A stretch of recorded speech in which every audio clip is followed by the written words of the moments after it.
다 같이 찬양하면서 예배 시작하도록 하겠습니다.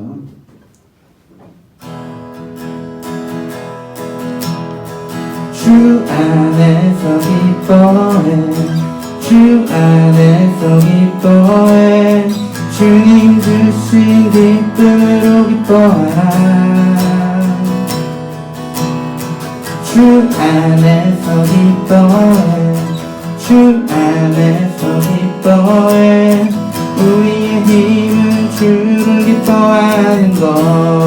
주 안에서 기뻐해, 주 안에서 기뻐해, 주 안에서 기뻐해, 주님 주신 기쁨으로 기뻐하라. 주 안에서 기뻐해, 주 안에서 기뻐해, 우리의 힘은 주를 기뻐하는 것. 기뻐 춤을 추며 크게 소리 높여 살아계신 주의 이름 내 마음 나의 찬양해. 주를 바라볼 때 힘드시리. 우리의 힘은 주를 기뻐하는 것. 주 안에서 기뻐해, 주 안에서 기뻐해, 주 안에서 기뻐해, 주님 주신 기쁨으로 기뻐하라. 주 안에서 기뻐해, 주 안에서 기뻐해, 우리의 힘은 주를 기뻐하는 것. 기뻐 춤을 추며 크게 소리 높여 살아계신 주의 이름 내 마음 다해 찬양해. 주를 바라볼 때 힘드시리. 우리의 힘은 주를 기뻐하는 것. 무한 나무 마르고 고름에 없어도 주님 늘 함께 하시니 나는 기뻐하고 즐거워하리로다. 기뻐 춤을 추며 크게 소리 높여 살아계신 주의 이름 내 마음 다해 찬양해.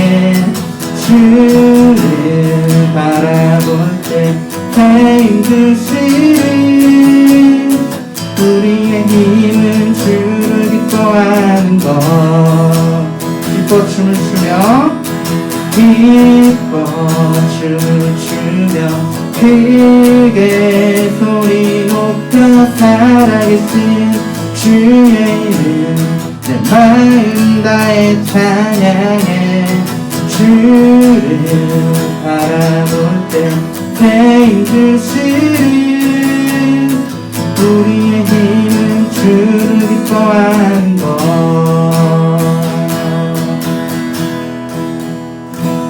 아멘.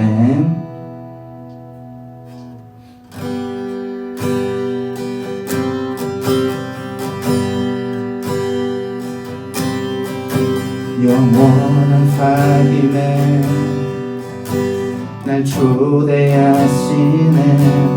주님을 누리며 사는 것. 날 지으신 대로 날 부르신 대로 주님과 함께 걷는 삶. 이것이 영원한 삶, 이것이 영원한 삶. 참 하나님과 그 아들 아는 삶. 이것이 영원한 삶, 이것이 영원한 삶. 내가 주 안에 주는 내 안에 늘 거하는 삶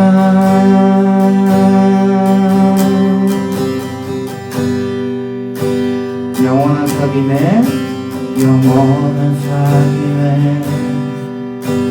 날 초대하시네 주님은 누리며 사는 것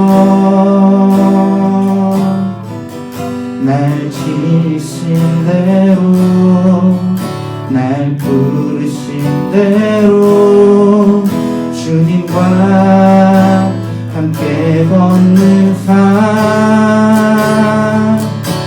이것이 영원한 삶 이것이 영원한 삶 참 하나님과 그 아들 아는 삶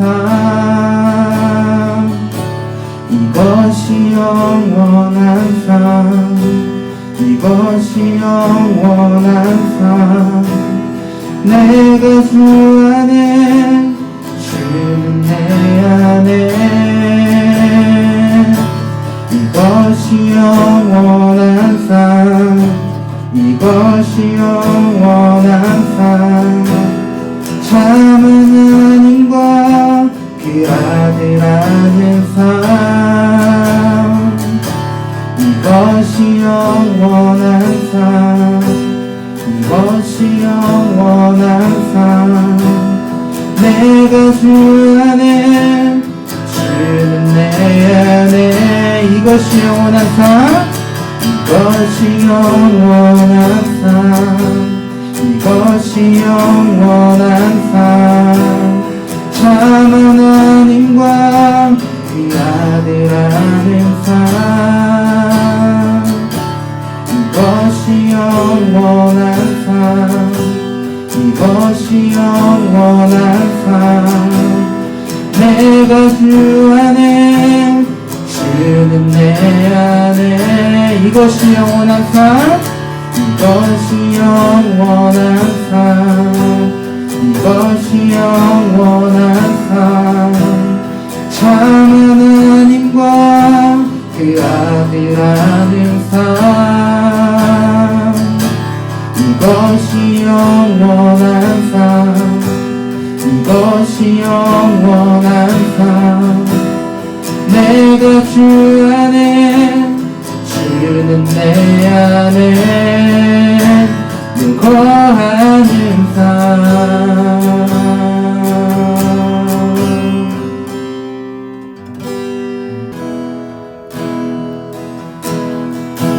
나는 하나님을 예배하는 예배자입니다. 내가 서 있는 곳 어디서나 하나님을 예배합니다. 내 영혼 거룩한 그네를 향하여 내 마음은 완전한 하나님 향하여 이곳에서 하루 이 시간 하나님을 예배합니다. 나의 평생에 단 한 가지 소원 주의 아름다우신 보며 사랑 노래하는 것 나의 왕 되신 주님의 얼굴 구하며 그 사랑 안에 머물러 사랑 노래합니다.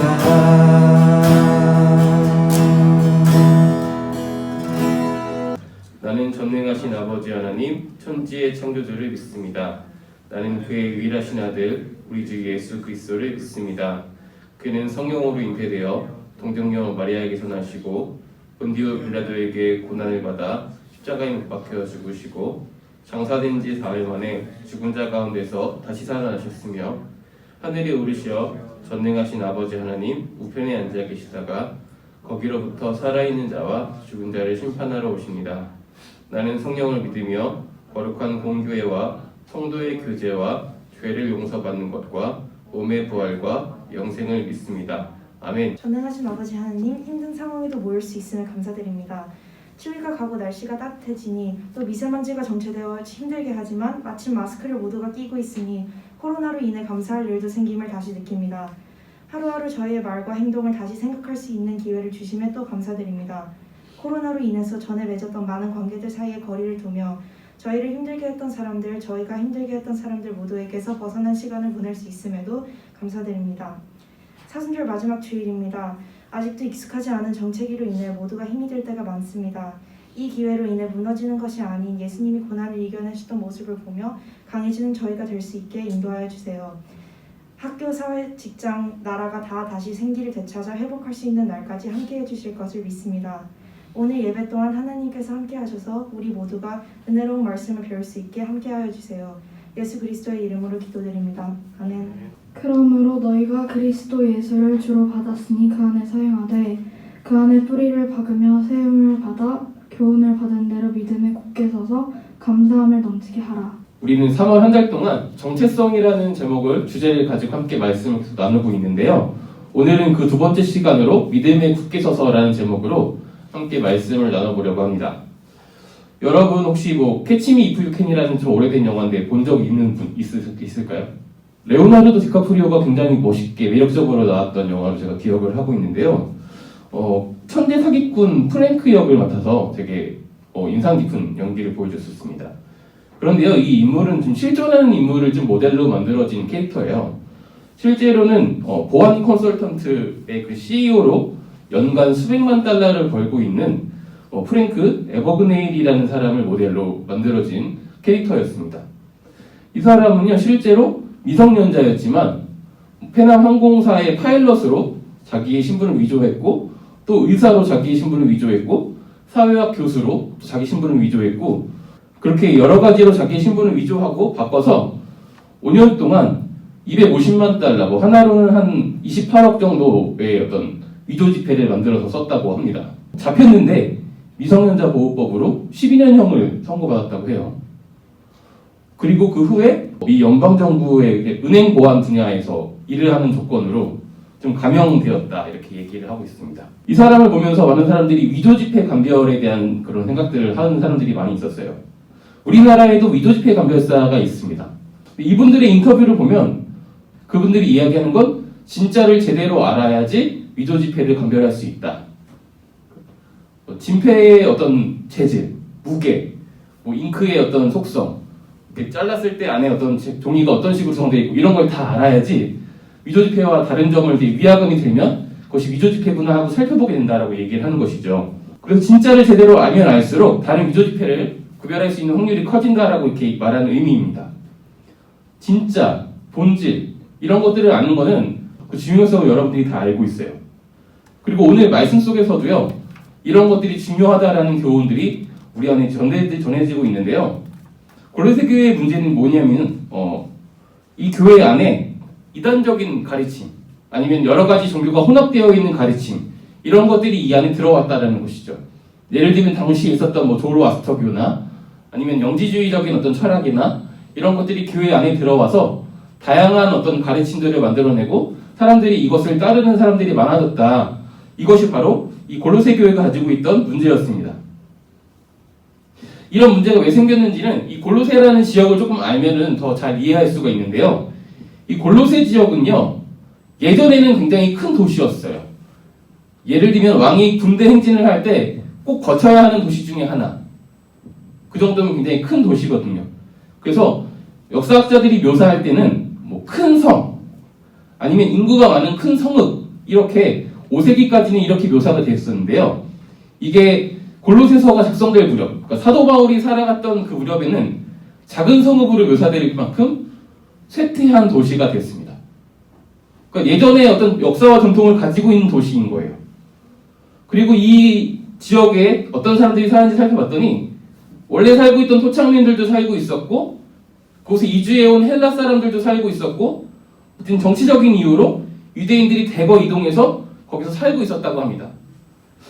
당연하게 역사와 전통이 있는 이 도시에 다양한 문화의 배경을 가진 사람들이 모여드니 혼합된 문화와 혼합된 어떤 종교들이 등장할 수밖에 없습니다. 국제도시라고 이해하면 편하실 것 같아요. 그런 도시에 있는 교회 안에 당연스럽게 있을 수 있는 다른 가르침, 혹시 이단이나 혼합된 가르침들이 있었다라는 것이죠. 당시 철학의 영향을 받은, 그리고 그 사람들이 으뜸으로 여겼던 어떤 지식적인 특정 가치가 영지주의라는 것들이 있었습니다. 이거는 성경에 굉장히 많이 나오는데요. 모든 것에 다 영적인 지혜가 담겨있다. 신적인 어떤 형상들이 담겨있다라고 믿는 거예요. 그래서 돌을 숭배하는 사람도 있고, 특정 어떤 물건을 숭배하는 사람들도 있고, 꽃을 숭배하는 사람들도 있고, 이렇게 되는 것이죠. 이 사람들이 숭배하는 이유는 뭐냐면, 이것을 토템으로 삼아서 숭배하거나 이런 어떤 영적인 지혜를 따라가면 내 삶이 어떤 혜택을 받을 수 있다라고 누리는 것이죠. 이것을 숭배하는 사람들이 좀 더 번성하거나 또 풍요를 누리거나 이런 일들이 있으니까 그런 가르침을 따라서 숭배하는 것입니다. 아니면 교회 안에 어떤 신비주의적인 굉장히 어떤 천사를 숭배하거나 이런 여러 가지 가르침들로 이 영지주의들이 다양한 모습으로 드러나는 것이죠. 이런 상황을 알고 있던 바울은요, 이 골로새 교회를 향한 편지에 당연하게 이런 상황에서 어떻게 했으면 좋겠다라는 본인의 교훈을 담을 수밖에 없습니다. 본인의 마음을 담아서 쓸 수밖에 없죠. 그래서 그 바울의 권면을 받은 이 골로새 교회가 오늘 말씀을 보고 반응하게 되는 것이죠. 바울의 권면은 굉장히 간단합니다. 받은 가르침 안에 머물러 있어라. 믿음 안에서 요동치지 말아라. 이렇게 권면하고 있습니다. 이것을 저의 말로 바꾸고 정체성이라는 주제를 같이 이야기하자면 공동체의 정체성을 기억하고 그 정체성에 집중하라는 가르침인 것입니다. 너희가 왜 모였는지 기억해라. 그리고 왜 모였는지에 먼저 집중해라. 이렇게 이야기하고 있는 것이죠. 믿음의 가르침에 깊이 있게 거하면 충분히 흔들릴 수 있는 상황에서도 그 믿음 안에 여전히 서 있을 수 있다라고 가르치는 것이죠. 이런 가르침은 우리나라에도 있었습니다. 우리가 한 번쯤은 들어봤을 구절입니다. 용비어천가라는 어떤 조선시대 최초의 국어 시가에는 이런 것들이 써여 있죠. 뿌리 깊은 나무는 바람에 아니 흔들림으로 그 꽃이 아름답고 그 열매 성하도다. 샘이 깊은 물은 가뭄에 마르지 아니하므로 흘러서 뇌를 이루어 바다에 가느니. 들어본 적 있나요? 드라마 제목으로도 활용됐었죠. 뿌리 깊은 나무. 조선이라는 나라가 하루아침에 만들어진 나라가 아니기 때문에 역사와 전통이 깊은 나라이기 때문에 그리고 왕조 또한 그런 정통성 안에 세워진 왕조이기 때문에 흔들리지 않고 영원할 거라는 그런 바램과 그런 기원을 담아서 쓴 시가인 것이죠. 이 상황은요, 한자를 계속 써오다가 이제 한글이라는 것을 쓰기 시작하면서 사람들이 정체성이, 그러니까 역사와 전통이 흔들릴 것이다.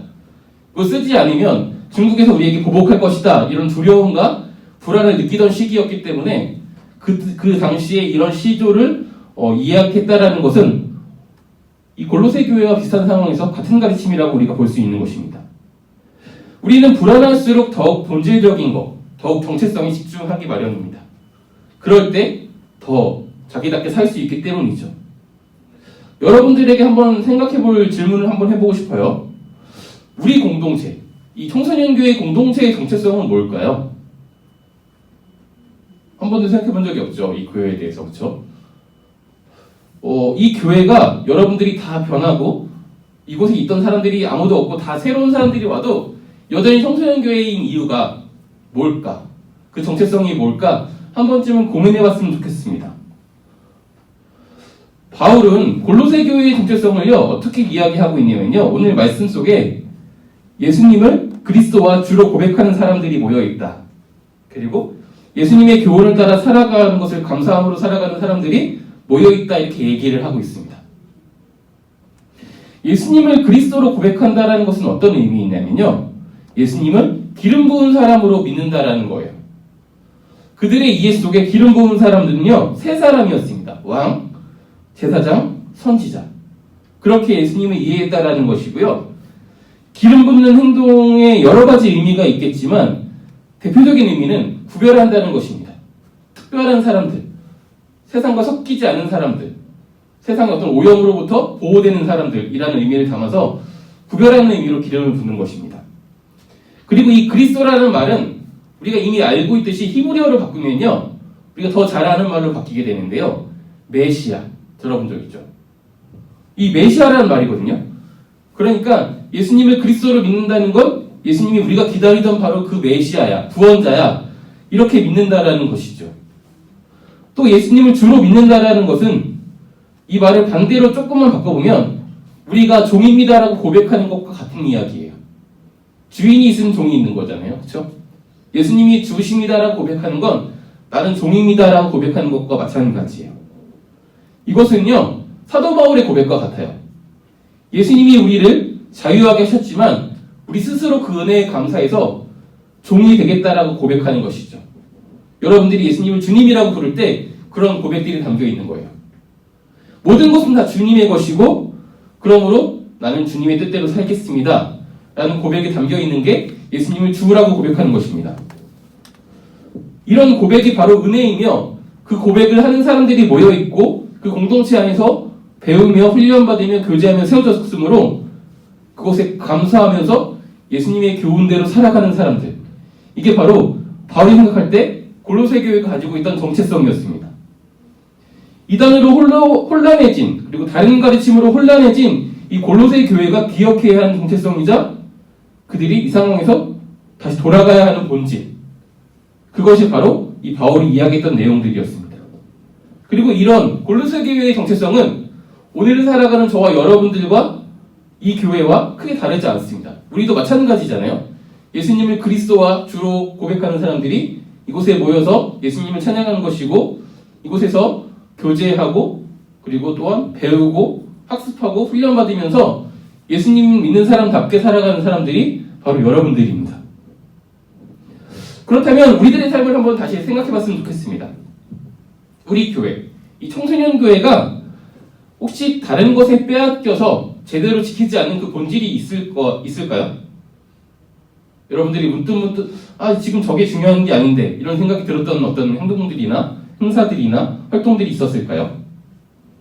이 정체성보다 본질보다 우리가 더 중요히 여기는 것이 있다면 그건 무엇일까요? 이런 고민들을 한 번쯤은 해봤을까요? 그렇다면 우리가 다시 본질로, 다시 정체성으로 이 믿음 위에 굳게 서기 위해서 어떻게 해야 할까? 이런 고민들을 여러분들이 해봤으면 좋겠습니다. 일찍이 교회에 대해서 이런 고민을 했던 한 사람이 있었습니다. 바로 우리가 잘 알고 있는 종교개혁자 마틴 루터라는 사람입니다. 이 사람도 고민했어요. 교회의 본질은 이것이 아닌데 왜 다른 것에 다 집중하고 있을까?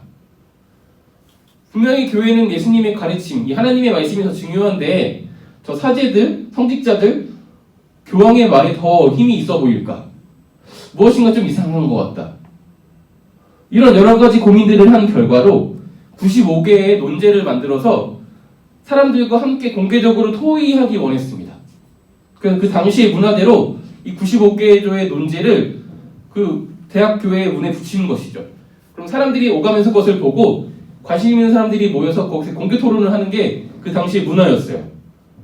그런데 마틴 루터의 이런 발행과는 다르게 토론이 이루어지지 않았습니다.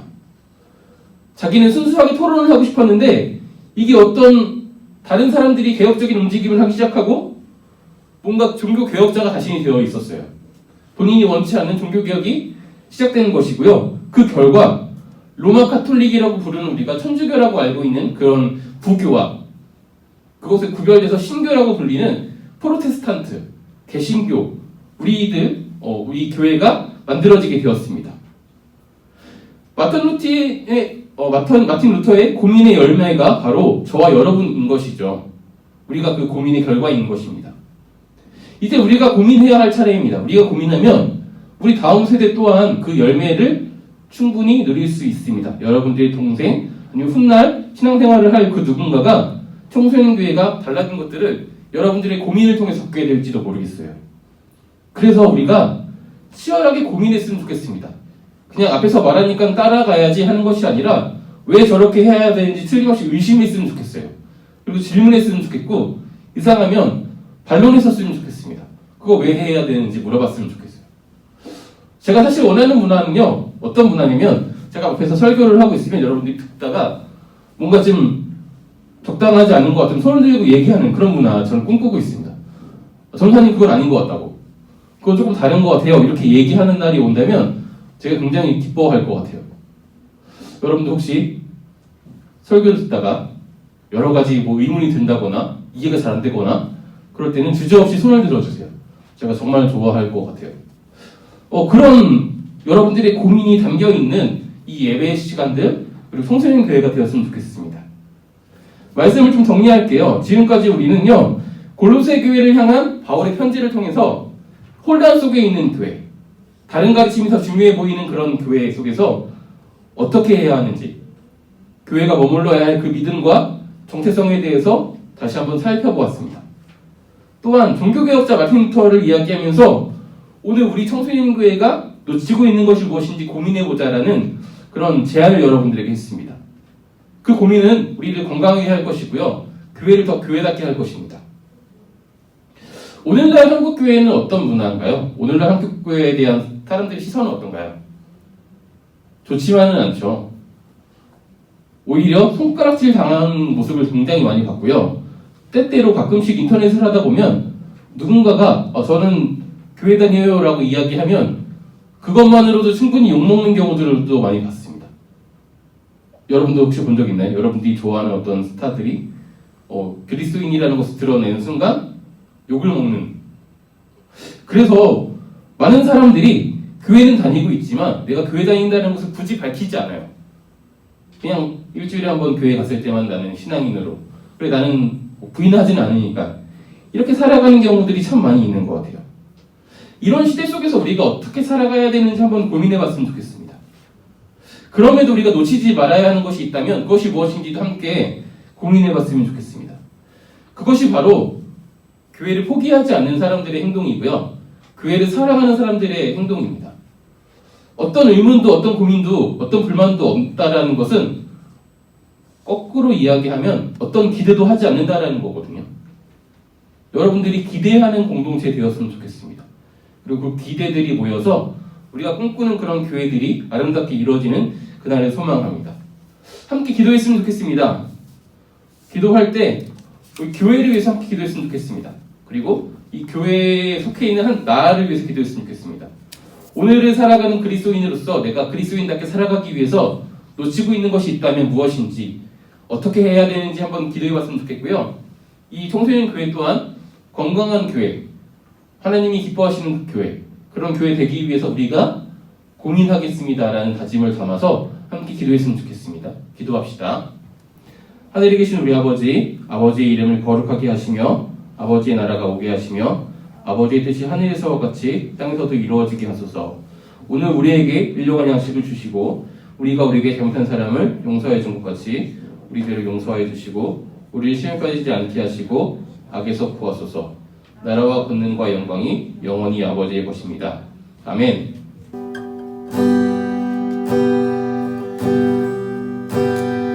우리는 주의 움직이는 교회, 이곳은 주님을 위한 자리. 내가 기도하는 모든 땅 위에서 하나님 예배받은 나를 고대하네. 나의 노래로 주님의 성전을 지니 높임을 받으소서. 이스라엘의 찬송 중 거하신 주는 거룩하십니다. 두 손 들어 주님의 보좌를 만들고 맘 다해 경배하리. 그늘 날개 사이에 임하신 것처럼